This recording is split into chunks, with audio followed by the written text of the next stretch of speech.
CEO कोण आहेत त्यांना अधिकार का दिलाय तर लोकांचं कल्याण करायला ना.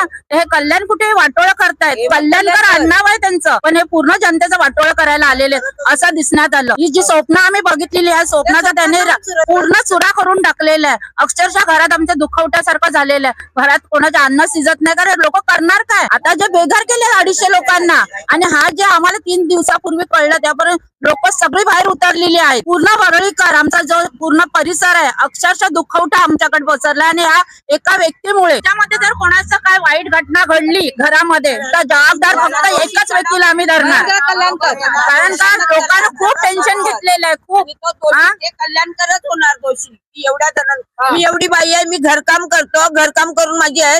तर मग आता आम्ही दुखवट्यामुळे कुठे कामाला पण 3 दिवस जात नाहीत. मग आपण काय करणार, खाणार काय? ते कल्याणकर आम्हाला खायला देणार आहेत काय? देवा भाऊ तुम्हाला हात जोडून विनंती आहे काय या आम्हाला पण अभिमान वाटेल. कारण आम्ही तुम्हाला टीव्हीवर बघतोय, खूप अभिमान वाटतो की असे भाऊ पाहिजेत. आणि हे जे हे भाऊ आता बहिणी तुम्ही मानले ते बहिणीच्या पाठी अक्षरशः कुराड मारतोय हा मनुष्य कोण आहे तो. 1500 रुपये देऊ नका पण आमच्या घराला घर पण द्या एवढंच तुम्हाला कळकळीची विनंती आहे. 1500 रुपयाची खरंच गरज नाहीये पण आमचं घर अक्षरशः रस्त्यावर सगळी लोक आलेली आहेत. एवढंच तुम्हाला हात जोडून विनंती आहे.